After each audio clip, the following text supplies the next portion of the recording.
Thanks for everyone who's joining Saga Partners annual meeting this year. I'm really excited to have you guys and talk about the portfolio and the market and answer any questions that you might have. This is really one of the best times for me to talk directly to you guys about what's maybe on my mind or what's going on in the market and the portfolio, and really just answer questions. And it's been an interesting couple of years, to say the least, about the market and the Saga portfolio. And I went back the last 2 years to see what I spoke about and focused on, and both of the last 2 years, in 2022 and 2023, I spent a lot of time discussing Saga's investment process and how I go about selecting stocks to invest in, and the overall philosophy. And a lot of that's because of the drawdowns and the chaos that was going on at the time, to explain the thought process behind decisions that I made. And now in 2024, as the market has somewhat normalized or has been less chaotic so far, I wanted to maybe spend less time really digging into specific stocks, formally discussing them through the presentation, and leave more time for people to ask about the companies or decisions that have been made, and try to answer the questions that are on your mind, and let you guys direct the conversation. With that, I still wanted to talk about the decision-making process and what's on my mind, and what is at least what I think is interesting and maybe interesting for you guys to hear. So with that said, we'll get going. And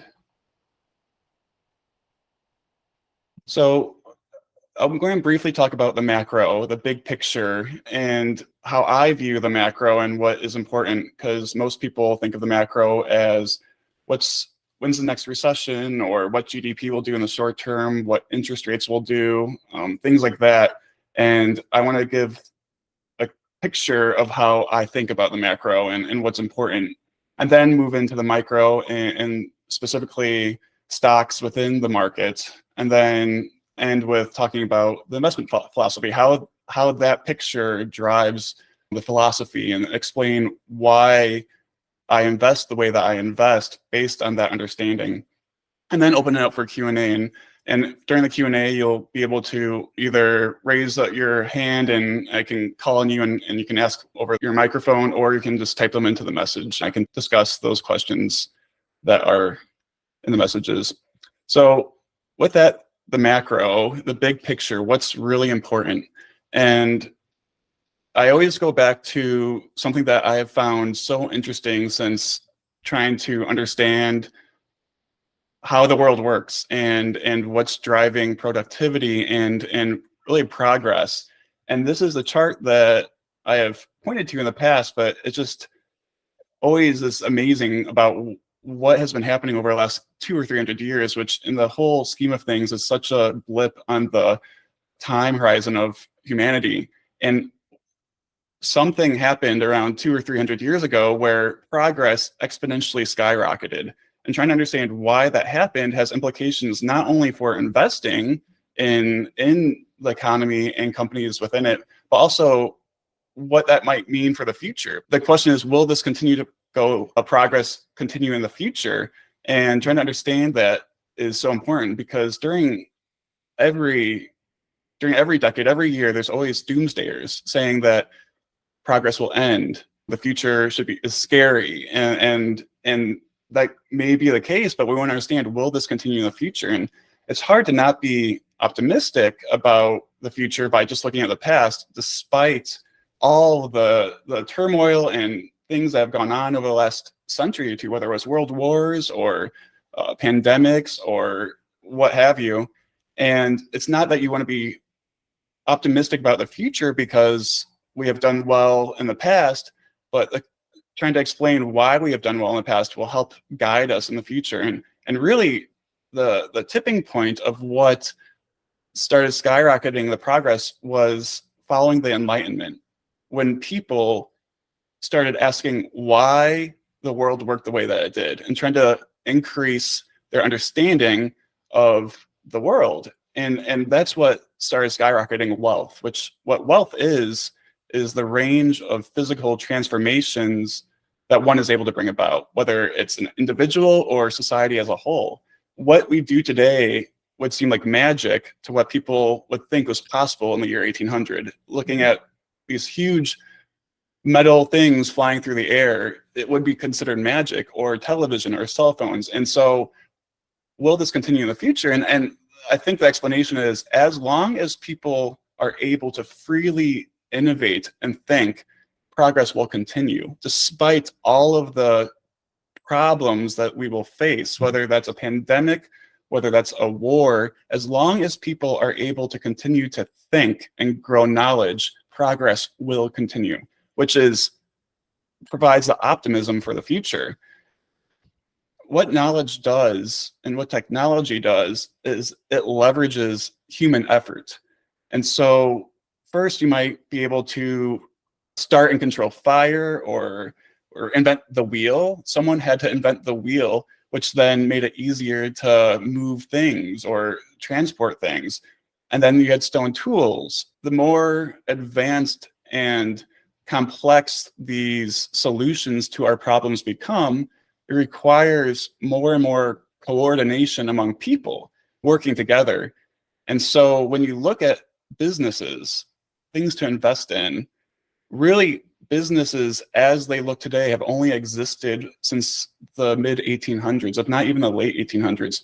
Prior to that, it was mostly families or farmers that controlled the direct output. But what business has done is it provides economies of scale, and more people having to coordinate their efforts under one entity, a company.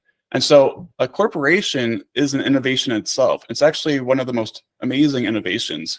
Very few other entities have all parties coming together, agreeing freely to create a product, a solution.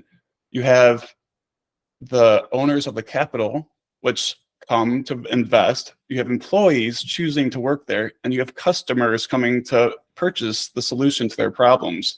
You have these three different parties come together and organize and coordinate their efforts. And so really the firm in itself is such an amazing innovation. It provides a lower cost of production, and through economies of scale provide the core things that people need: food, transportation, at ever and ever cheaper costs of production. And even today, with the technology and the economies of scale, most companies are still sole proprietorships or have employees of less than 5 people. And here's a chart of the total number of US companies by revenue size. And NAICS says there's about 17,000 companies in the United States. But 17 million companies in the United States. 14 million have less than $500,000 in revenue, and most of those companies have 1, 2, or 3 employees. And there's only a few companies that have over $100 million in sales. The actual economic output of the US comes from just a very small number of companies. So there may be 17 million companies, a small portion provide all the revenue. And this chart shows the revenue attributed to public versus private companies. And most public companies are larger, but 65% of all revenue in the US comes from the publicly traded companies, which is around there's about 3,500 companies that account for 65% of the revenue. And so what that tells you is we have the ability to invest in those freely. So there's this huge fragmentation of companies, but the economic output comes from a few, and they're largely publicly traded. And that's reflected in the S&P 500 index, which, while it's claimed to be unmanaged, is actually managed by the Standard & Poor's Corporation, where they choose which companies go into it. But part of the reason why the S&P 500 index has performed so strongly over long term is because they, one, don't try to time the market. They're not trying to figure out when the next recession is, or they're also not trimming their winners. The winners continue to win, and if they don't, they get replaced by even larger winners, which is reflected in the GDP growth overall. And this is the pool that we're playing in. And what's interesting is you can get different perspectives from this chart. I find that people look at it and get scared. Some people get scared because they said, it's a bubble, it's going to crash, it can't continue. And that may very well be the case. Progress isn't inevitable, but it's possible because we continue to create new solutions over time. And as long as we do that, progress will continue. So when people are nervous about who will win the presidential election in a month, or what the Fed will do at the next meeting, or what inflation will do, despite all of the problems that will happen, progress will also continue over long term despite the ebbs and flows. And that's drives my investing philosophy, where trying to time these ups and downs is more likely to hurt you than help you. So what we need to focus on is the specific companies, and not trying to get in and out of the market, but where it is best to invest our capital. So with that, we'll get into the micro and what's underneath the publicly traded companies, underneath the S&P 500, and how does that work? And what's just as interesting as the progress that society continues to make and how well the S&P 500 does, very few companies provide most of the performance in the S&P 500. And if you take all the publicly traded stocks, I have data going back about 40 or 50 years, very few outperform the S&P 500. And the question is, why is that the case? And the reasons, I think, are because of capitalism. Most companies face extreme competition and they get disrupted. So any single corporation will eventually, their progress will eventually come to an end through disruption unless they can continue to innovate. They will get replaced by a better solution. That's one, is through capitalism, competition, that companies come and go. And while the companies that make up the S&P change, the S&P in total rises. And similarly, the other reason why a lot of companies underperform is once a company becomes more stable and understood by the market does a pretty good job at valuing that company. And it's interesting to look back at the biggest winners of the market, and we're going to do that in the next couple slides, just as examples about where did outperformance come from? At what point in a company's life was there the outperformance? But then when did they start underperforming? So one of the quintessential big companies is Walmart. It's the largest company by revenue in the United States. And what this chart shows is the blue are its gross profits over time, going back to 1971 when they went public. And so the blue lines are the gross profits, the fundamentals. Then the gray line is the S&P 500 index IRR over the next 10 years. So for example, in 1971, the S&P 500 did about 5% annualized return. Let's say in 1989, it did about a 15% annualized return over the next 10 years. That's the gray line. The orange line is what Walmart's stock did over the next 10 years. So at IPO, Walmart's stock did about 25% annualized returns over the next 10 years. Up here, which is about 1980, it did about 45% annualized returns. So what this chart really shows is where Walmart's stock outperformed the market, which is the goal of actively investing. And so the outperformance came from the 1970s, the 1980s, and then once it got into the 1990s, outperformance stopped. It actually just matched the S&P 500, as in its stock in the 1990s, 2000s, and 2010s was fairly valued. And that's interesting because Walmart is a great company, but that doesn't necessarily make it a great stock. It's not that it's going to perform poorly, but it will likely, based on wherever it's selling and its prospects, match the market. When I have conversations with other investors, they often want to invest in wide moat, safe things. And the thing is, if that is your philosophy, if that is your strategy, you're likely unless there's a few weird things going on in the market with, let's say, Walmart stock specifically, and maybe like Facebook stock specifically, but unless there's something weird, if you went safe stocks, you should probably just invest in the S&P 500. Why try to pick individual safe stocks when that adds risk when the S&P 500 is a great alternative? And that's always been my understanding. And you can get to, let's say, look at Berkshire Hathaway. So again, here's Berkshire Hathaway's fundamentals. That blue line is actually its book value per share, because Berkshire Hathaway, half of its publicly traded companies, and the other half are really operating companies that it owns. So book value per share has gone up, up, up, and up, and it's done really well. But where has Berkshire Hathaway stock outperformed the market? It was in the 60s, 70s, 80s, and then you get to the late 90s and 2000s, and it has just matched the market. Once the market generally understands the business, and once the business starts growing slower, where the future looks a lot like the past, the market does a pretty good job of valuing it. Or let's talk about a really hot stock today, NVIDIA. And with NVIDIA, I want to use this as an example, because if you look at what NVIDIA has done in the past year or 2 years, and the stock keeps going up and up, the people feel like they missed out. They feel like, oh, I should have seen that. And maybe for those who have a deep understanding of NVIDIA would be able to understand that. But if you look at their gross profits over the last 30 years, you can see most of it, NVIDIA, for those who are not familiar, they design GPUs, graphic processing units. And they're largely for gaming companies. And most of their revenue and gross profits and earnings came from gaming. And through the 2000s and 2010s, its fundamentals grew, but then there was this big innovation in AI, and the demand from Microsoft, Facebook, and the other big tech companies for these GPUs.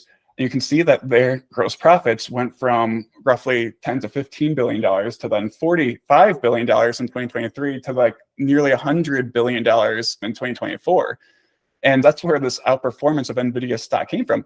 Expectations for NVIDIA were so much lower, but they exceeded those expectations, and the stock went way higher than what it was previously valued at. And that led to outperformance. And for something like NVIDIA, it's not something I understand that well or think I can see to predict. Because when I think about companies, and I will get a little bit more into this about the philosophy of Saga Partners, I ask myself, what will the company look like in 10 years from now? And if you look at semiconductor space, if you look in the 2000s, where Intel was by far the leader, they had, I think, 80% market share in CPUs, with AMD a far second place. But to predict what would happen to Intel in the year 2010, 2020, 2030 is very difficult, despite their lead. And who would have been able to predict that the CPUs that Intel designs and manufactures would then kind of be replaced with GPUs because of this huge AI boom? And so thinking about maybe NVIDIA will be a very strong company in 10 years from now, and probably will be. But to get that type of understanding, I think, is someone needs to have a good understanding of what GPUs will do and what computing will do. And I just wanted to use that as an example of what has happened to NVIDIA stock, because it's been on a lot of people's minds. But essentially, their fundamentals skyrocketed, and so did their stock, and for good reasons that some people were able to see, not something that I was able to see.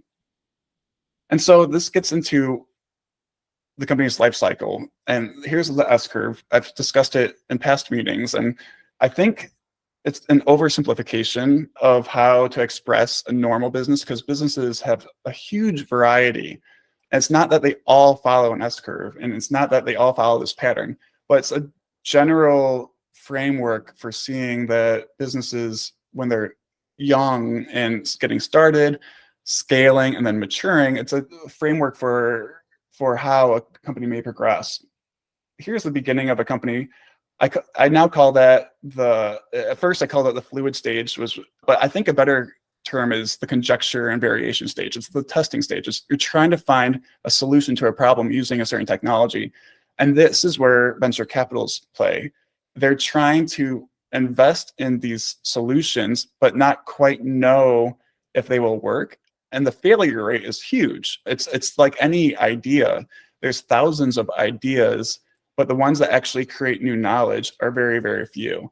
And so there's a high failure rate. Those that do find a good product market fit, a dominant design, will be successful, and those early investors will do very well, but it's 1 in 1,000 type chances. And there's so many ideas, and it's hard to pick through them.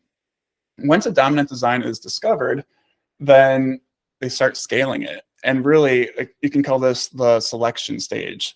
So similar to, like, I spoke about this in the last investor letter, similar to biological evolution, there's this variation in the mutation of a gene, and then there's a selection, as in the environment puts pressure on that solution, that new mutation, and if it's successful, then it scales across the population to fill its niche for how useful that solution is. Some companies never have big scale or benefit from getting larger. Restaurants are an example. There are some restaurants that can centralize or scale. Let's say Chipotle, McDonald's, they have a business model that scales across the country and the globe. But most restaurants, if you're like a mom and pop restaurant, you basically stay in that niche, and that's your business. And it can be a very successful business. It might not, but if you get an established clientele, you can do very well, but it won't be huge. Many businesses will reach maturity phase, and then they will get disrupted and they will fall. Newspapers is a great example over the last decade or two. Certain companies will reach maturity, and then they find another growth leverage, another solution that can scale them. Microsoft is a great example where they dominated the personal computer operating system, and then they got into cloud computing. And so then they got another growth point where they can then scale even larger. And that was unexpected by the market. Or companies scale much further than what the market anticipates. They can keep going further than they ever imagined they would. Apple, Google, Amazon, Uber are all examples of where people didn't really expect them to continue to go much further than what the market would have originally expected, because it never happened before.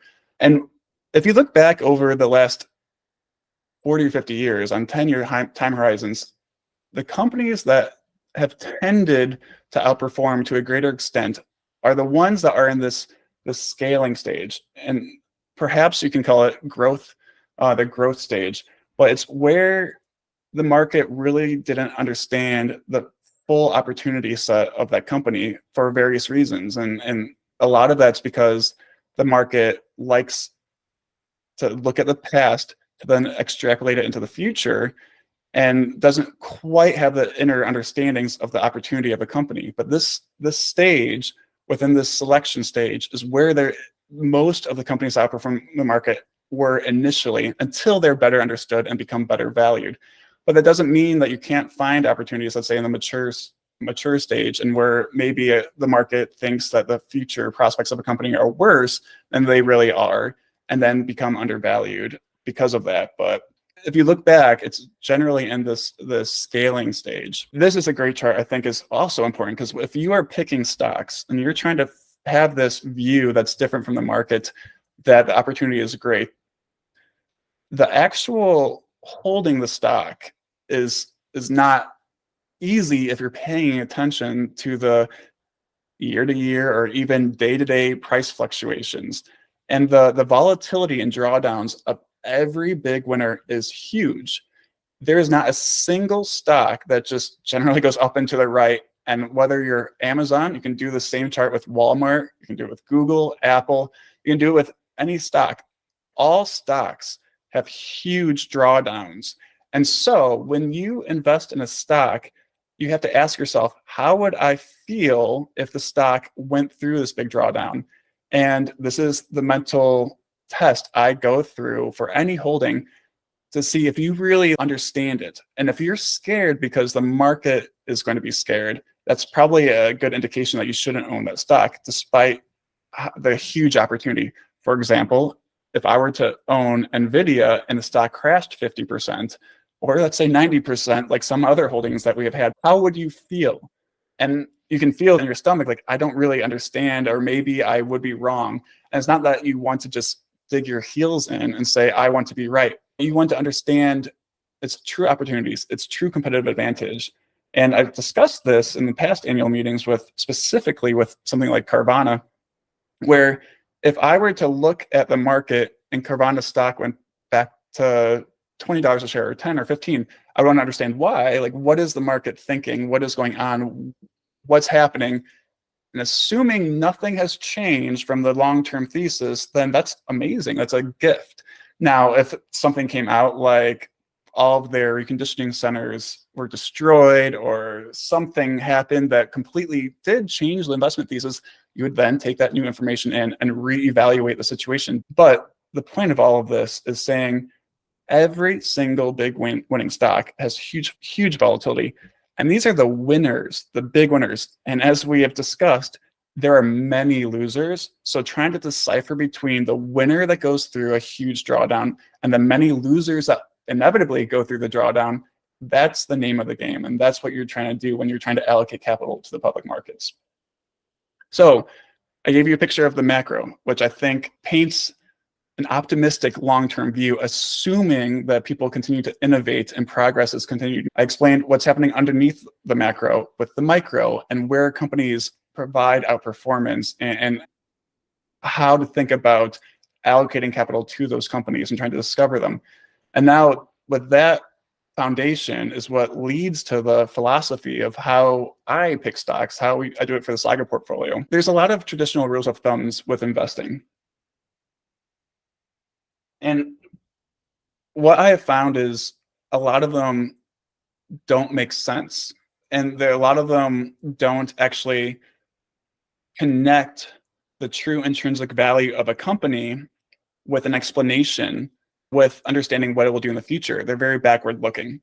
But one of the biggest, I think, errors that has happened in investment management is the bifurcation, the difference between value growth investing. There is no difference. And so when people might look at the Saga portfolio, I obviously typically have found the best opportunities and ones that are scaling their solution that do have a significant growth component to its future. But I am more than happy to invest in companies that are stable and not growing at all. I mean, it's just that finding those that are truly undervalued is more challenging to me. But let's say, for example, Facebook is mature and is no longer growing, and it was selling for $250 billion type of valuation.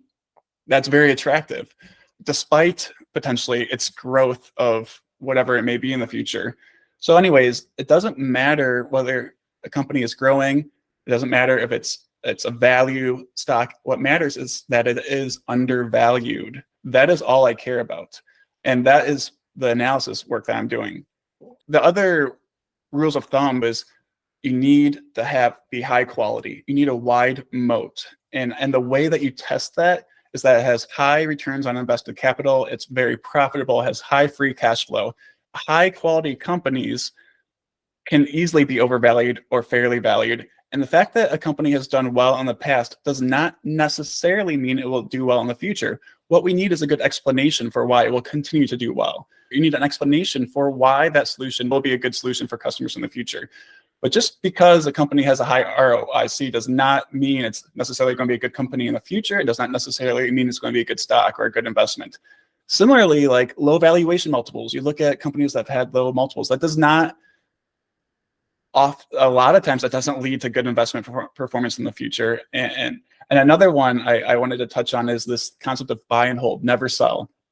And again, I don't think that's the right mental framework to have, because you don't want to just hold and forget and never look at it again.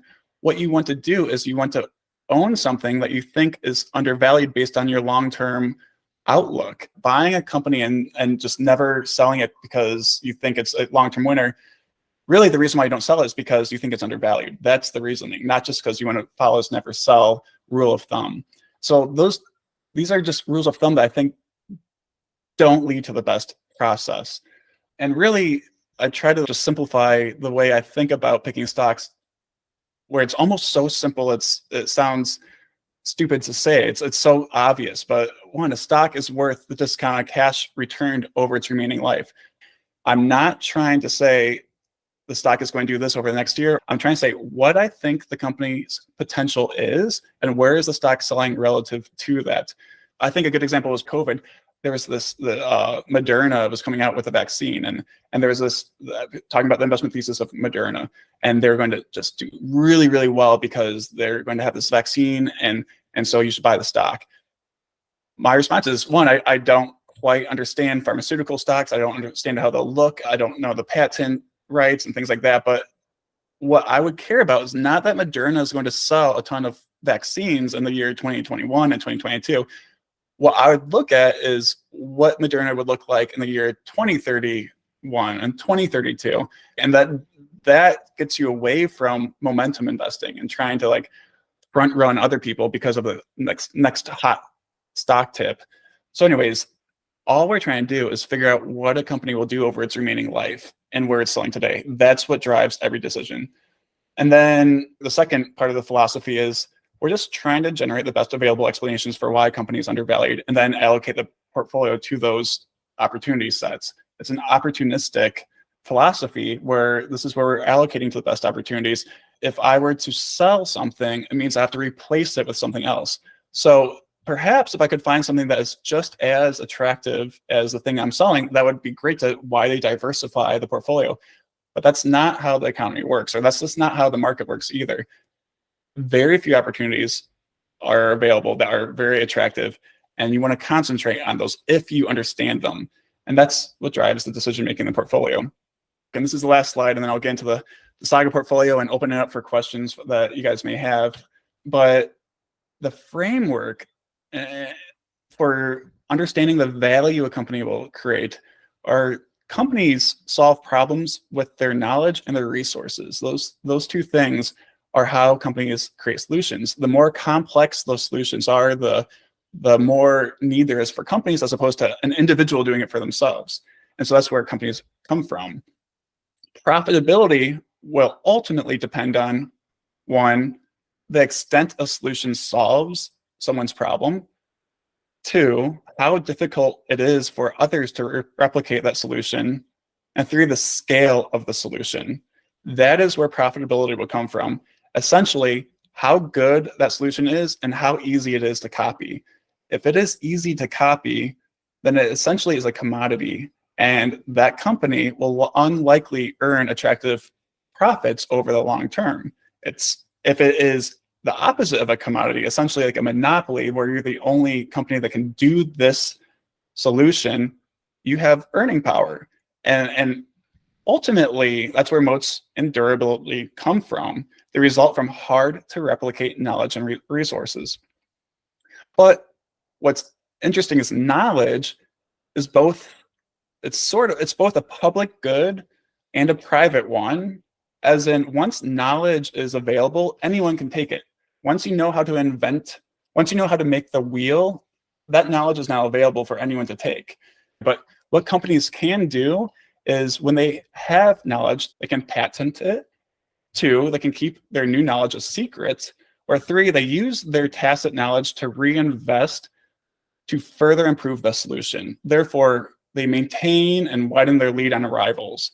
And that's really how a company can differentiate itself and continue to create better and better solutions over time. And that's something that I find attractive in companies, where they are differentiating and continuing to reinvest and become better and better over time.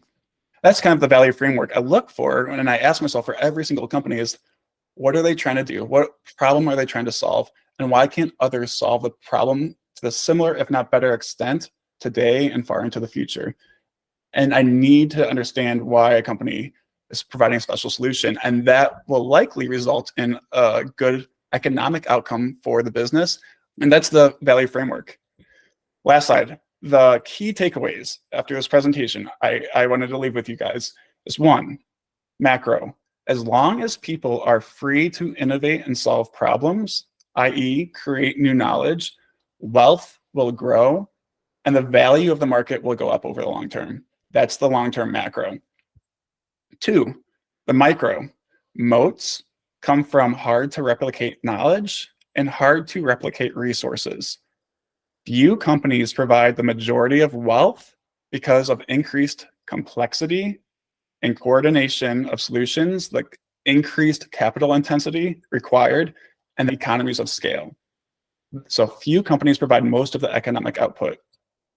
And finally, with investing, a stock is worth the discounted cash return to owners, but anything can happen to the stock price in the short term. Few companies outperform the market, most underperform. And finally, outperformance comes from having a more correct outlook or thesis than the market. And that is what's driving the Saga philosophy. That's what drives my decision making. And that leads to the Saga portfolio. And here is the current Saga portfolio, with the exception of meta platforms. I will take that down going into the future, but I thought it was nice to leave it up there because we did own it for a long period of time and sold it earlier this year during the first quarter. But it's a reflection of what has happened to the stock price and its fundamentals. But anyways, here's the Saga portfolio and the results. And this was built bottom up. This was built looking at why a specific company is special and undervalued. And we've generally held the similar companies over in recent years because I continue to find them very attractive, despite even the more recent increases in their stock prices following the big sell-off that we experienced in 2022. And I've said this before, and there is an inherent conflict of interest between a portfolio manager making decisions for their investors and what product they have for their investors and a long-term investor. And so a portfolio manager, they want to report consistent outperformance. That is hard to come by if trying to pick stocks that are misunderstood by the market, that are potentially very volatile. And so what the industry has typically done, whether it's with mutual funds or other investment vehicles, they widely diversify. They have 1 or 2% positions in stocks, and they focus on volatility.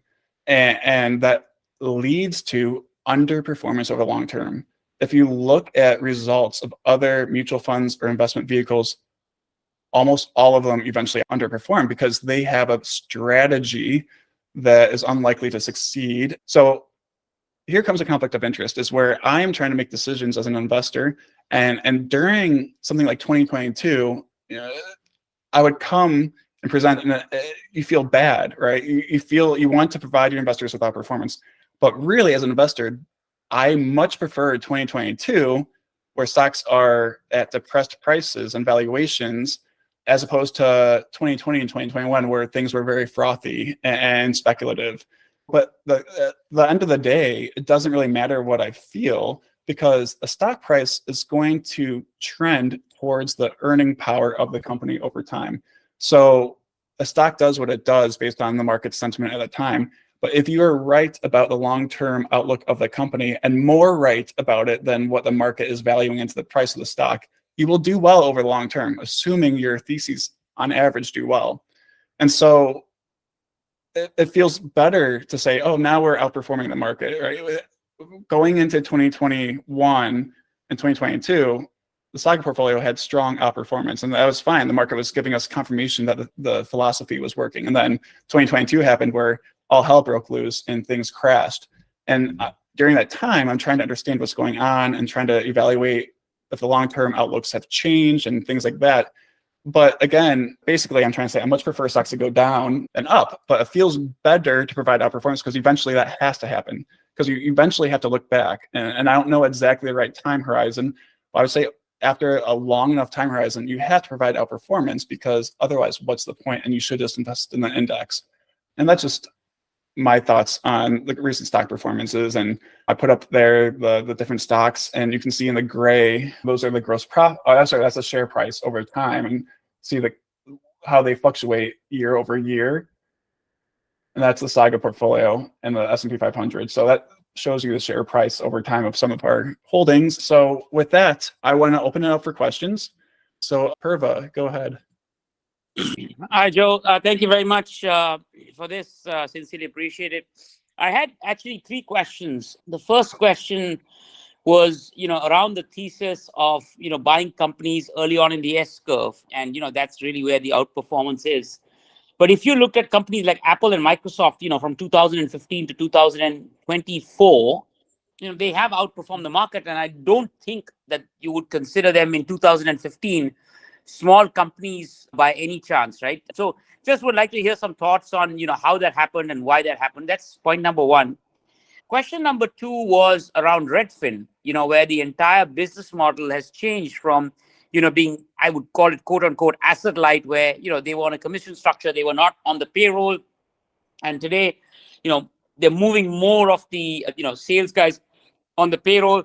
How does that change the business model and the outlook of the company? And question number three was around the mistakes you may have made in the last 1 or 2 years, and what are the learnings on that? So, sorry, there are three questions, but I just thought I'll just ask them all out one shot. Yeah, thanks, Purva. Yeah, thank you for those questions. First was on the big tech companies that were large and how would I have invested them in the past or considered them. And I don't view the size of a company necessarily as a filter. I don't care if it's small cap, mid cap, or large cap. What I care about is what I think the fundamentals will do over the long term based on their value proposition and where shares are selling today. And you can see that, I think, in most of the companies that we focused on, maybe in the smaller cap range, because I think that they look more undervalued based on their current prices. But you can see, like, let's say with something with Facebook, it was one of the largest companies in the world. And I just found it very attractive in 2018 when we first acquired them. And it didn't matter that Facebook had $50 billion in operating income at a time or $5 billion. What mattered is what I thought Facebook would do over long term. So I would consider any size company as long as I found them very attractive. What has happened, I mean, with Apple or with Amazon or Google or these companies, they have far exceeded the expectations that were valued in their stock and how their stock was valued. So something like Apple just continued to grow longer than they expected, but also part of their strong stock appreciation was that the market was better valuing their business model. So you can see the valuation multiple expanded, and it led to huge outperformance with Apple per se, but very few people. And I mean, full disclosure, I owned Apple before I started Saga. I owned it back in 2012 and sold it potentially too soon for various reasons. But in 2012, when Apple was probably valued at, I think, $300 billion market cap, if you would have said that they were going to sell at a market valuation of $2 or $3 trillion, you would have looked crazy. And so, like, the expectations that were baked into Apple stock were very low relative to what they actually did. And so you had to predict that they would do really well, and that they, the iPhone, iOS would dominate and not get disrupted or taken over by Google's Android and these different other potential risks. And so that's why Apple shareholders did really well. And so anyways, the short answer is I don't care about market cap. I don't care if it's small, mid, or large. I care about if it's undervalued. And I'm not going to get all the big winners. I'm very focused in the companies that we own. And so there's going to be lots of other winners that we don't own. What's important is to focus on what we do own and understand why you think that they're undervalued during that time. So that was the first question. The second one was Redfin and the changing business model.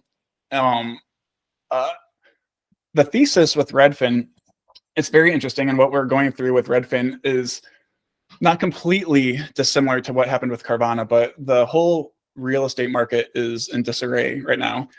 And initially, the investment in Redfin was they have an online portal. They're the third largest one after Zillow and Realtor.com. So they have an established web traffic. They use that as a customer acquisition tool to lower the costs for their agents to actually get customers. It's a different business model than Zillow and Realtor.com. Zillow and Realtor are essentially advertising companies. They're selling leads to agents, so they're less integrated. Because of the integration that Redfin is a brokerage, they're actual real estate broker hiring agents, it creates efficiency, and those agents are then more productive. And so an agent, a full-time agent, can close many more transactions as a Redfin agent, and therefore the costs of the transaction go down, and they can share those costs with customers, which essentially would attract more demand. And they did a very good job of doing that, a relatively good job of doing that from when they became a brokerage in 2008-9 timeframe, and then continued to scale across the country. And they did that by hiring agents full time, which is more of a higher fixed cost structure because they paid salaries to those agents. And so they had higher operating leverage as they utilized those agents, made them very productive. And they were scaling across the country. And then COVID happened, which completely disrupted the whole supply chain of many industries. But with housing, made housing prices skyrocket. Interest rates went to all-time lows. People refinanced their mortgages. And then interest rates started going up in 2022. And so then what we found ourselves in is we have the lowest turnover in households in history, even going back to 50 years. 2024 marks the lowest amount of turnover in housing, of buying and selling houses. And that's for various reasons. One is that people are stuck in their houses because they have low mortgage rates. Housing prices are still ridiculously high. They haven't come down. And so people aren't moving. And so the question is, will that continue in the future? And the people that are moving today have to. They do it because their life situation has changed. They get a new job, they get married, they get divorced, they have more kids, they need a bigger house, they need to downsize because they retired. So the people that are moving today are doing it because they have to, essentially. So I would think, at the bottom of existing home sales right now. And they're expected to potentially improve into next year and the next year. But that has really impacted all real estate brokers because the job that they're trying to do is making it easy for someone to buy and sell a house. That they are a broker. And when people aren't buying and selling houses, that really impacts their fundamentals. I don't think that long-term, the demand for that will go away. I think we're in this weird time in the market, and eventually, like, the market overall will show higher existing home sales. They'll start trending up, and that will benefit brokers. What's really important is they have a better way of buying and selling houses by lowering the amount of time agents have to search for demand. And you were referring to the change in the business model. And at first, in order to attract agents to Redfin, because they charge lower commissions, which is then impacts the pay of agents, they had to pay them a higher fixed salary in order to make it attractive for agents to work for Redfin. Because if you charge 1.5% when the rest of the industry per side, so about 3%, but when the rest of the industry is charging 5 to 6% to buy and sell homes, you need to pay agents more of a fixed salary and make up for that with productivity. Well, then COVID happened, volumes went way down, and they changed to Redfin Next. What I am excited about is now it's more of a variable cost structure, the business model much more scalable, and I think doesn't change. If anything, I think lowers the risk of Redfin, and I'm very excited about the potential. And so what you should see in Redfin is they are going to grow agent count faster because, one, is an attractive proposition for agents, but two, it's less risky to grow, so they can scale. It's more of like an Uber-like model. So anyways, I'm very excited about the business model. I think what they have done navigating the last 3 years is it has been very challenging. And Glenn Kelman's the CEO, and he's very aligned with the long-term growth of the business and making it very profitable over the long term. When I think about how people will buy and sell homes, the real way to lower the cost of buying and selling homes is for people to take on the work of buying the homes themselves, because they already do that. Most buyers already find the house they want. They find it, and you need to use an agent essentially to transact. 90% of transactions have a real estate agent, and that's for various reasons that I've discussed, I think, in the last 2 investor letters ago. But I think the next business model is people going directly to the seller's agent, and that's going to cut a lot of costs out of the transaction. Anyways, those are my thoughts on Redfin. The current fundamentals, I think, don't barely portray the true opportunity and what they will be able to do as they scale agent count on a variable cost basis, and eventually be able to link buyers to the listing agent directly and lower a very large portion of the fees that happen in a real estate transaction. All right, third question, that was Redfin, big companies, and then the last one was Apurva. Can you remind me what the third question was? Okay, I don't remember. Joe, I think the question is about what do you learn from the mistake? Oh, mistakes. Yeah. Mistakes. That's an important one. When I started the Saga portfolio, I left my job in 2016, and I thought, and we launched at the beginning of 2017. I would have never predicted what would happen over the next 8 years. And that's always going to be the case.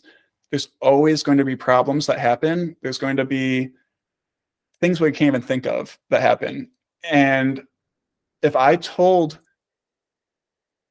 myself what would happen, I don't think that would have impacted the investing decisions per se. I do think, I mean, mistakes will always happen. I mean, because we're working with an uncertain future, and I'm always learning, always trying to improve.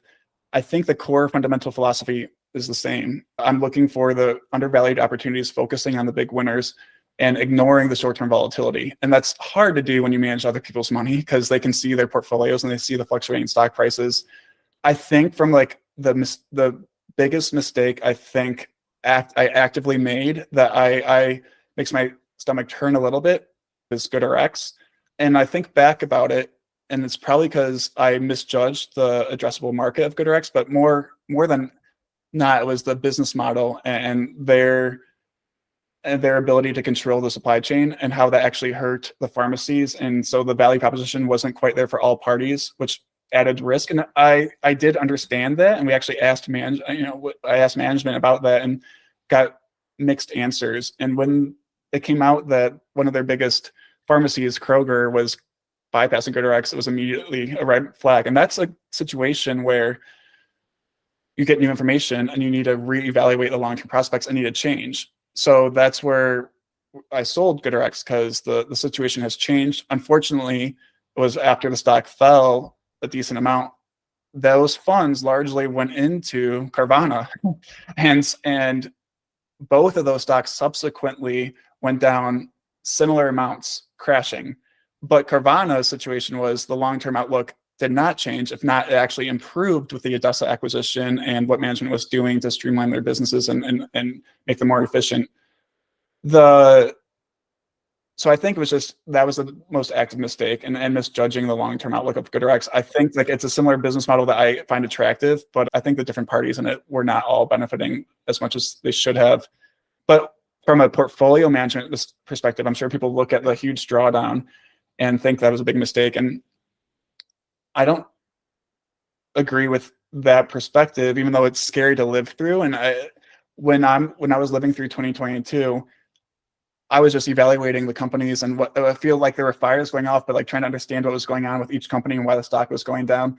And when I would evaluate them, I was okay. You know, like I was saying like the risk of bankruptcy for Carvana or something like Redfin or those companies was so much smaller than what was being portrayed in the media. In fact, their fundamentals also deteriorated to a much smaller extent than what was being portrayed or viewed, because the stock prices are much more volatile. In fact, I have a slide maybe showing the gross profits of our companies. And you can see here's in the gray line are the gross profits of the companies, and then the year-over-year change. And you can see with Carvana in 2021 had nearly $2 billion of gross profits, and 2021 was a boom for used car sales. And then in 2022, they were planning for more growth, and obviously did not get more growth, and it caused a decline in their business. But if you look at what happened to the business, let's say you go to 2019 or 2020, they still were improving and scaling their value proposition. So like, yes, 2021 was a boom year for business. And the thing is, when you look out in the future and you find a very good company, let's say in the next 20 years, there's gonna be a few rough years. There's gonna be a few really, really good years. And on average, there's gonna be many good years. And you don't know what order that's going to come in. So you're trying to judge what the long-term prospects are. And so I don't think owning Carvana was a mistake, even at the highest valuations, because I think it will continue to compound far exceeding the previous highs based on my outlook.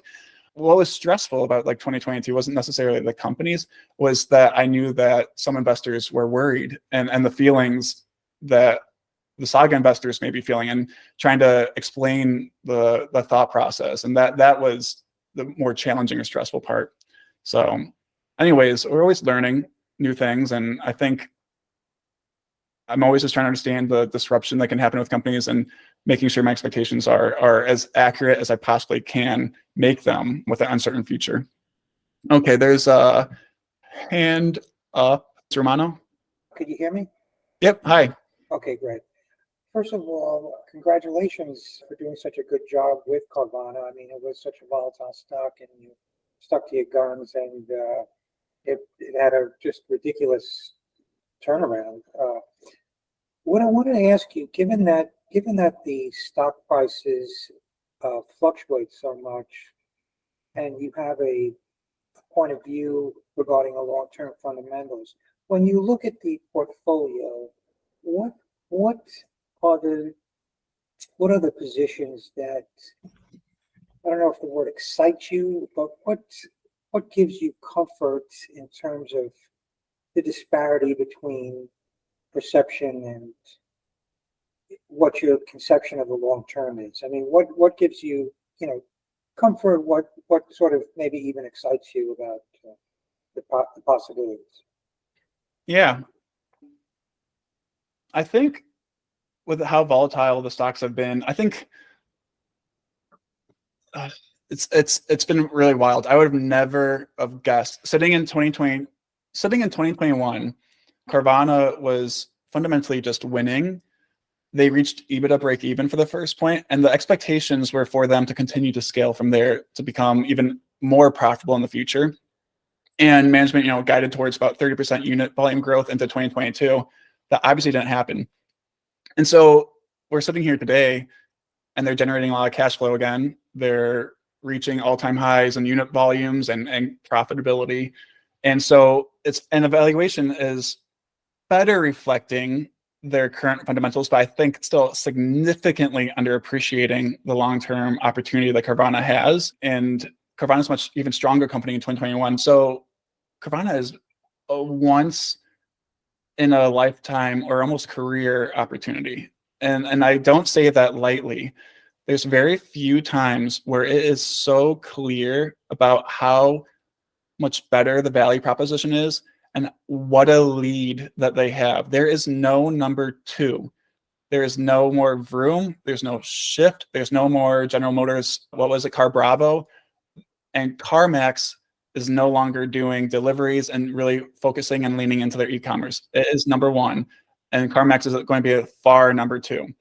So, and this is the biggest space in retail. So anyways, you asked about other opportunities I'm excited about, but I'm pointing out the fact that there's so few Carvanas in the market. There's so few. And there's very few times that I've gotten such strong conviction. And that's what made me hold during the crash. I had that similar conviction in 2020, 21, and then 2022 happened, and making sure that the outlook was right. I got a similar type of explanation. We're looking for good explanations in Trade Desk in 2017. It was so obvious, the value proposition and why they would win, and that they were so undervalued. And that happens rarely. Now, with that said, the other companies in the portfolio, I have similar positive outlooks for them. Obviously, that's why we own them. And I find something like with Roku, similarly so obvious and still right now hated by the market. And it's not as obvious as a Carvana. And the reason why is because they have very strong competition that is closer to their value proposition. But even with that, something like Roku is so depressed right now in the stock. And I'm consistently surprised at what the market's views of Roku are. So, and briefly, Roku is a TV operating system, and it's not portrayed like that in the market, but it's an operating system. With computers, all computers that have third-party software or applications need an operating system, a standard for all the third-party applications to program on and get to the end users of that computer. The TV is becoming a computer. It has. Smart TVs are now prevalent throughout the US and increasingly prevalent through Europe and Asia and South America. And so Roku has already pretty much won in the United States. Now, they're a far leader in the US with about 50% market share of smart TVs in the US and connected TV time, with a far number two being Amazon Fire TV, and then a much smaller with Samsung, and it goes down from there. The hard part was getting that, right? Convincing people to buy Roku sticks and Roku TVs. And now everyone's watching them. They did the hard part. The easy part now is they just have to wait for all those advertising dollars that are on linear television to now transition to connected television. They literally just have to stand still, and you run some scenarios and different sensitivities. It's almost silly to say the numbers because they're unbelievable. Similar to, like, it's almost silly to say the numbers of Carvana when you run those outlooks. And so obvious, they've already won. The easy part is waiting now for the dollars, and now it's transitioning those dollars. But the thing is, they're not going to sit still. They continue to improve and reinvest and grow market share year after year. They're growing market share. And I think it's obvious in the US and Canada and Mexico, Roku's position. The less obvious part is what's going to happen in Europe and South America, because they haven't established their dominant share in those continents yet, but they're investing now. And those continents are still highly fragmented with very bad user experiences when it comes to connected television, streaming television. So it's a wide open market, but as I've touched on, moats aren't technology. The technology is not a moat. It's the replication of that technology. So and operating systems benefit from economies of scale and network effects. So whoever maybe figures out the technology in Europe or South America, which Roku is running towards, but so is Samsung and Google TV and Amazon Fire. Once it's established, it's a very strong position to be in. And there's various reasons why I think Roku should be successful there. But even if they're not, the stock is so cheap relative to just their position in the US. And to get back to operating systems with like Apple, what's interesting, Apple established themselves early in the mobile operating system. And there was a lot of fear of like the Android operating system coming on, taking share. But they established themselves, and Android, or I guess other mobile OEMs, essentially copied Apple's design, and phones are very similar. I mean, there are some differences, but they're very similar. But it doesn't matter because people are on the standard of the iOS, which is very durable. So technology will be copied. The question is your position and sustainability of that position. So to answer the question, I'm very excited about Roku. I find something like that so obvious, and I find the views that's much different from what the market thinks. Carvana's obvious. Things like Trade Desk are obvious, but that's more fully appreciated in the valuation of something like the Trade Desk. Trupanion is, I spoke about that in the last investor letter. Trupanion is so obvious to me too. And the stock has been volatile, and there's reasons why it had a sell-off kind of after all the other companies that we owned had a sell-off. But their leading position and value proposition in providing medical insurance for dogs and cats is so much stronger than any other player right now. And the flywheel is spinning. And where the shares are trading now reflect a much dismal outlook, thinking that the value proposition isn't there. And what's interesting, and there's one reason for that, is that there's been huge inflation in the veterinary care. Like everything else in the country, there's been a lot of inflation. And what's weird is when for companies that provide insurance against risks of these costs that are now going up, what that means is that they will have to raise their premiums to then pay for the claims of those costs, which actually increases the profitability of those companies. Not only is that going to raise the profitability, but the demand to insure those services goes up because they become a bigger percent of someone's out-of-pocket costs. But you look at like car insurance, the car insurance inflation has gone up similarly. And you look at stocks like Progressive that are selling at all-time highs and all-time high multiples. So for some reason, the market's interpreting inflation in cars and fixing cars and things like that as a positive to the stock. But for some reason in pet insurance, it's making the stock depressed. So that's very exciting because I think it's so obvious that the management at Trupanion raised prices in response to inflation. Those are running through their book of business. They're now cash flowing very strongly again and reinvesting for growth. Growth slowed as their costs went up, and they have to wait for the price increases to go through. But it's so obvious that they're now experiencing expanding margins, and the market doesn't quite seem to see how strong that is. So those are strong opportunities for temporarily depressed prices. I don't know when stocks will go up or down or react, but it's a good setup if you were to hold over the long term. I can go in through every company, but I think that'll be enough. I'll let someone else ask a question. We'll do Tanmay. Okay. He says, his question was typed in. It says, could you touch upon how Saga thinks about evaluating management? As an example, maybe you could share how you thought about the recent management turnover in Trupanion. Going back to kind of the rules of thumb, and I find these rules of thumb not helpful, but one of those rules of thumb is you want owner-operators, you want founders to lead the company. And that may be the case, right? That does have a different sense of how they think about operating the company. Founders are passionate, they're mission-driven, it's less bureaucratic, more entrepreneurial, but that's not what's important to me. What's important is that management thinks very long-term.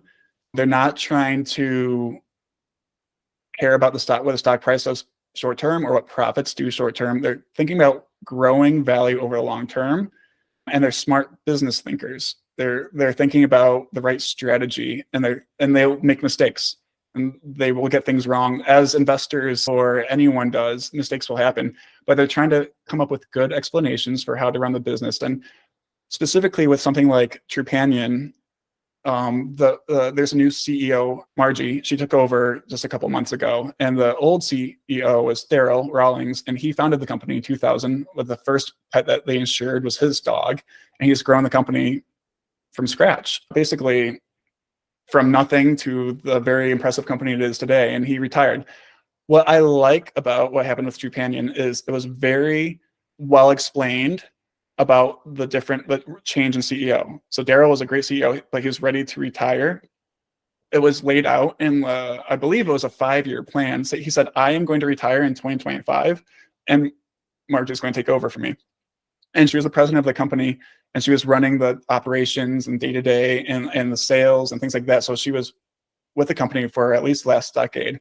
And she took over, and the transition was smooth, right? Because it was so expected and well understood. What's scary, and usually a red flag for me, is unexpected management changes for the CEO or maybe the CFO, because that means something's going on and something's not working, whatever it may be.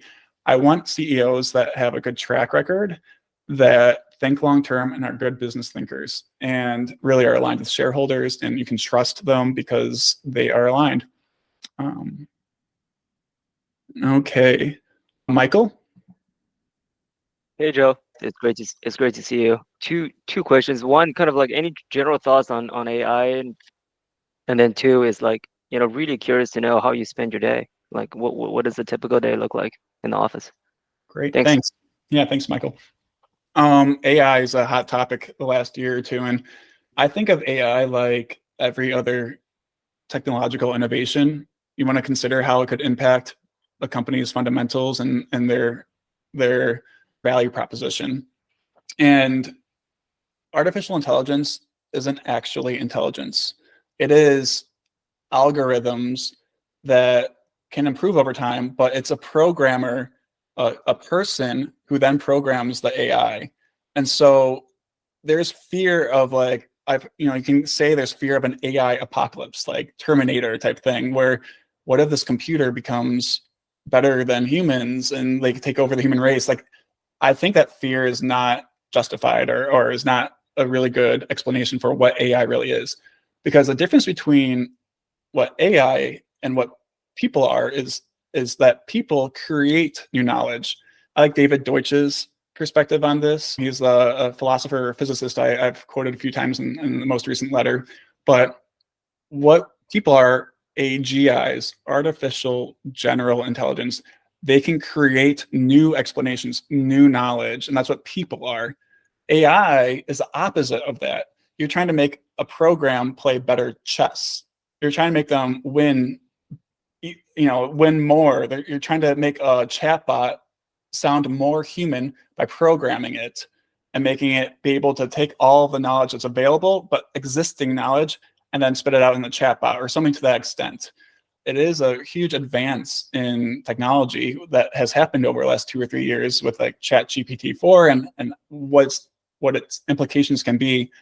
I think what it does, like what other technology does, is it makes things easier, such as software programming, software engineering. So potentially it could impact software companies if it makes it easier for people to use AI to write programs or basically manipulate computers. That could have implications on software companies potentially. Sorry, someone wants to join the call. Anyway, so I do think about it as like efficiency. So like a lot of companies that use software could potentially lower costs with an AI, and there may be many companies that come about that could disrupt search, internet search, and things like that. So you want, or how Facebook was using AI to help basically search all of the data and then try to filter it down to someone's, what they thought would be useful or entertaining for someone. So there's ways that AI improves business and makes things easier, and you just have to think through it business by business. And it's not dissimilar to like when there was the internet or the car or the telephone. You want to think about what its implications could be and try to keep close tabs on it, because it's an innovation, and innovations can disrupt incumbents. But those are my thoughts on AI. I don't think for our companies per se that it will have a huge impact in the immediate future or even intermediate future, but things like it may improve things like Carvana or with Redfin that can improve its processes and streamline things or lower costs or things like that.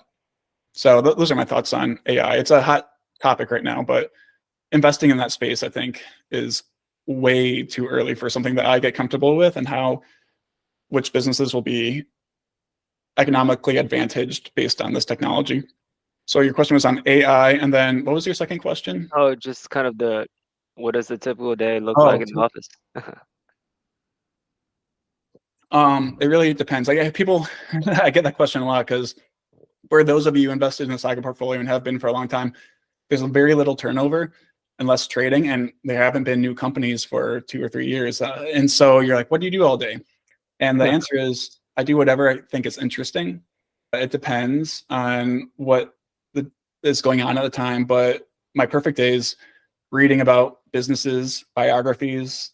I love trying to just go after my curiosity. I mean, could be reading about why IKEA is successful or why TransDigm is successful. I like to go through, just search publicly traded companies and see which ones have outperformed or underperformed, and try to understand what led to companies succeeding and failing. And there's a lot of that. I mean, that's what I do. In a perfect day, that's what I do. Of course, there's like, I answer questions and I email with other investors. There's earnings for our companies. There's earnings for our company's competitors, suppliers, and customers. So I track, we may only invest in 6 companies today, but that is really like 60 companies that I like to follow and track, let alone all the other companies I find interesting. So I'm always looking for an opportunity and trying to weigh my understanding of that and its attractiveness that relative to other companies. And what most investment management is they want to justify their fees by showing that we're working really hard, by having high portfolio turnover, getting new ideas. We always need new ideas. We have a 3-year time horizon. I want the stock to perform over the next 3 to 5 years. And that's long-term for most people that invest in stocks, 3 to 5 time horizon. And so you need higher portfolio turnover. I don't care about that. As in, like, I don't care what it looks like from one of my investors, because what I care about is the results. And the results have been volatile, but I think if I am generally correct about these companies and their prospects and continuing to try to improve the portfolio, the results will speak for themselves over the long term. But it's because I'm an investor. So I'm always thinking about what I want. The whole impetus of starting Saga Partners was I want to invest money a certain way based on what makes sense to me and how I understand the world. And I want to write about that and explain that.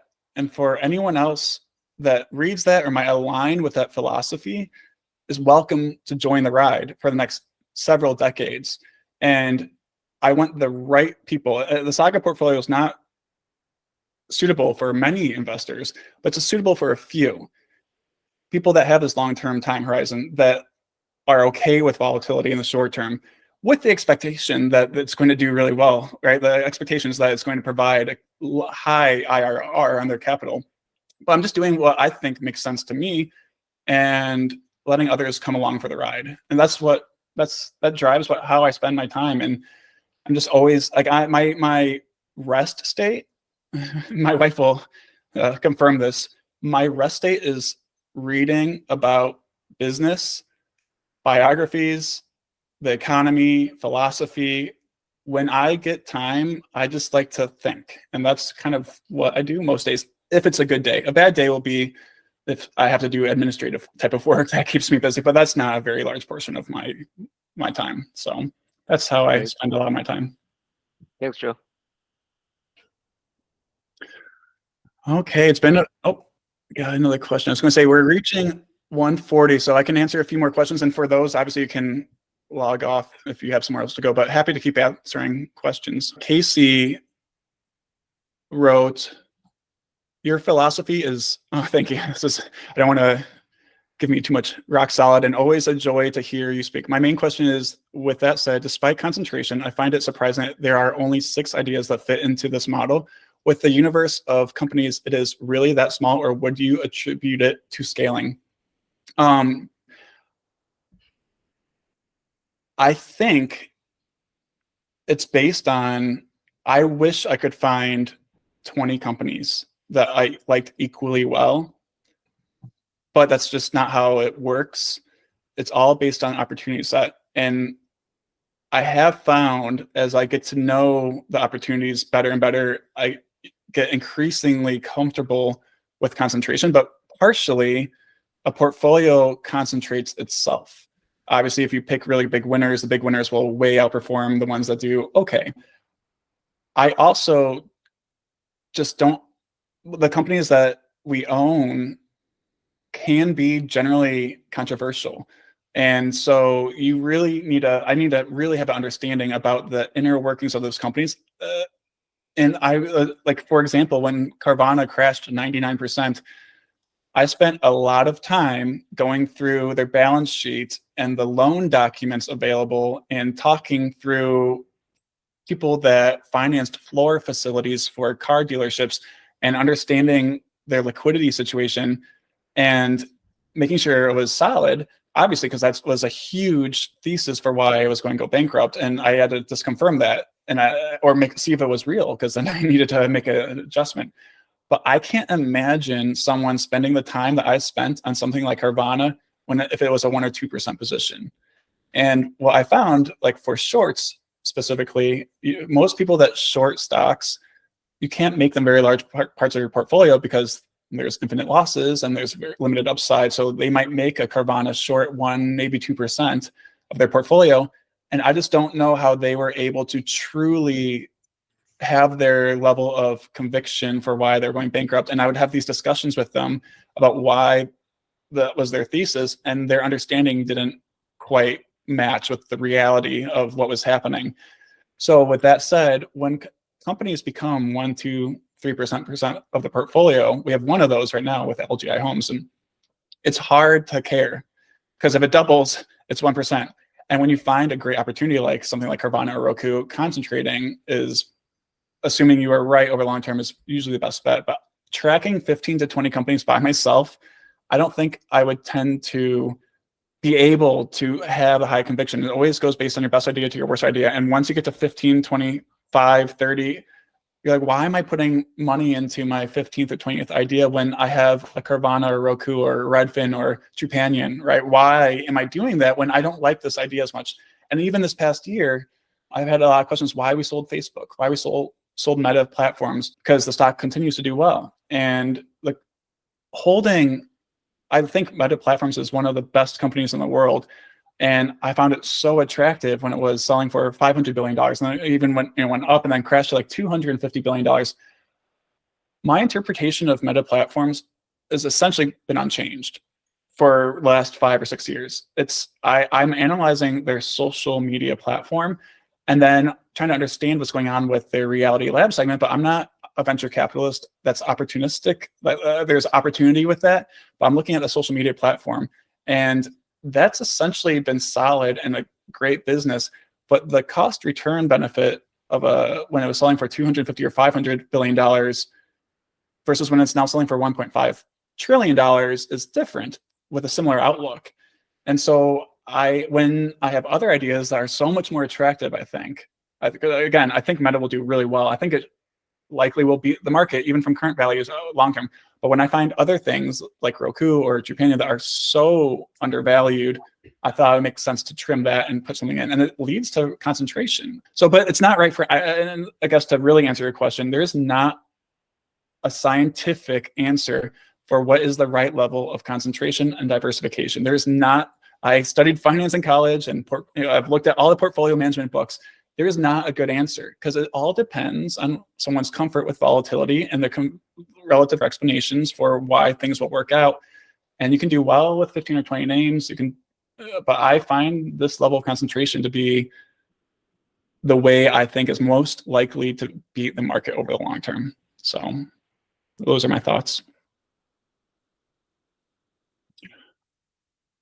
Oh, Juan. Okay, so I'll keep on answering questions as long as you have them. And so, Juan, go ahead. Joe, thank you very much for the great presentation. Congratulations for the good record you made for the last 2 years. By the way, I'll be an investor sometime next year. So, and something has to work out first on my part. But I have a question about the leverage. Can you go through all of the portfolio you put here? Which company has excess cash on the balance sheet, which company has some debt, and how does the company address the debt? Just go through that for us. Yeah, debt in and of itself is not a bad thing if it makes sense. There's many different reasons why companies might be leveraged. And I won't go through every company because that might take a while, but I'll maybe touch on a few that might be most top of mind. But let's say we'll start with Carvana because they are leveraged. So the situation with Carvana was they had to get financing to create their value proposition initially. They IPO'd and they went public in order to access the capital markets because similar to Amazon, it's like initially a capital intensive business until they really reach scale and earn really high returns on capital, but you need to build the infrastructure first. So they initially had leverage and then they were scaling that over time. But what really leveraged their balance sheet was when they acquired ADESA in April of 2022, right before really the big downturn in used car volumes. And so management had a decision at a time for the acquisition to either issue equity. They could have issued equity at like $85 a share or issue some debt. And they did a little bit of both, but they did leverage their balance sheet and then experience a big downturn, which was precarious, right? Like you look at the volumes and their losses during the third and fourth quarter of 2022. And if you did extrapolate those, it was a case to be made that they would go bankrupt. Of course, extrapolating them was not the right outlook because management isn't just going to sit there and let costs remain where they were. It was obvious that they were able to lower costs and maintain their value proposition. But now what they're doing is they're deleveraging. That's a priority because they realized that they don't want to ever come close again because like management underestimated the downturn, as did investors and everyone else. And they learned that they don't even want the prize at the end of the rainbow for Carvana is so huge. If there is any risk of not getting there, it's not worth doing. It's just like leverage within a portfolio. I don't use any margin debt or options within the Saga portfolio because then that causes so much more risk. And if I used leverage in the Saga portfolio, I would have been out of business in 2022. We wouldn't have survived because as a long-term owner of companies, you can let the market do what it does. You can say, I have this outlook for a company. The stock does what it does. Oh, okay, Carvana's $4 a share. Like, that's weird. It's interesting. But I can just sit here and let the company execute over the next 5, 10, 15, 20 years and be fine, assuming that the fundamentals continue to compound over time. If you own leverage, then you have to pay that when stocks crash. And so the way I approach portfolio management is I need to survive a nuclear war. I need to survive anything happening in the stock prices. And that means not using leverage. And that's how I think about managing stocks. But with Carvana, they're deleveraging right now as they're cash flowing. They're trying to make their balance sheet much more solid. And that will happen over the next year or two. They'll always probably use some leverage, but more like asset-based leverage, or like their floor plan for facility to finance inventory, or also for their reconditioning centers. And that's asset-based financing, which is less risky and cheap from an interest cost standpoint. One other, I guess, as another example, let's look at like what happened with, maybe we'll use Roku. Roku doesn't typically use leverage, But what they did do, which I have to attribute to management being savvy, is they have a lot of costs, right? They're investing a ton of money, about $1 billion in R&D per a year or so, maybe just under that now. And that's their operating costs. They have other costs now that they're even building their own TVs. But what they did do is they did build a huge cash cushion, a huge safety position, because they issued equity at really high prices during 2021. So they had $2 billion of cash sitting on their balance sheet. So when the market turned in 2022 and they saw costs going up and revenues and gross profits kind of staying, they didn't decline, but becoming kind of stable, they could sit pretty because they had a huge cash cushion. So I prefer having the cash cushion so you can let whatever happens in the market happen, and like they can endure a huge downturn. But it all depends on the situation, because similarly, I say LGI Homes is a home builder. They finance a lot of their inventory, and they have a pretty conservative way of how they're financing that with debt and making sure that their leverage remains within a certain band. And that makes sense. I mean, that's, how you partially get such high returns on equity for LGI Homes is they finance the inventory before they sell it. So it all just, it's situation dependent based on the company and the dynamics within what they're trying to do. Any other questions before we all log off? And the last question I have is, what's the cash position you have in your portfolio? It is typically always under 1%, maybe 1%. And it's because the whole philosophy of investing, I think, that makes sense to me, is when you have capital or savings that you do not need now or in the intermediate term, you could bucket that as long-term cash. Long-term, you do not need that. You can sit through recessions and volatility. And with that capital allocated to your long-term bucket, meaning you can let it ride. You think of it as like you're owning pieces of businesses, trying to figure out if some should be in the market or some should be out is a fool's game. Like, it doesn't make sense to say, I think some stocks are going to go down or the market's going to go down in the next year or because of the presidential election, because over the long term, that's probably a bad bet. And those who try to get in and out generally hurts their performance. So I'm always just trying to say, this is the bucket of cash that is long-term capital. And what are the best opportunities available to invest in at today's prices? And that leads to not having cash on hand. I have about 1% cash just to manage different accounts and make sure there's enough in each account for when we do trades. But I never tried to hold a 10% cash position because I think that Carvana stock is going to go down. I want to buy more because it's going to go down. I'm thinking this is where these stocks are today. This is where they're going to be in 10 or 15 years from now. This is where I'm allocating the capital. If something gets expensive, much more expensive and makes it less attractive, I might then sell some of that to then put it in more attractive situations. But I never try to hold cash. Thank you. Great. Okay, last call for any questions before we end the meeting.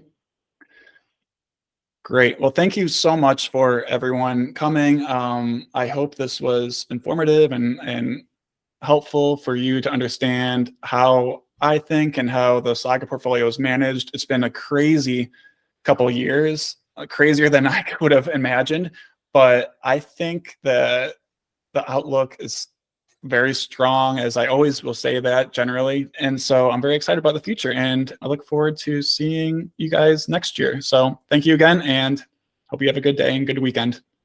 All right. Thanks, everyone.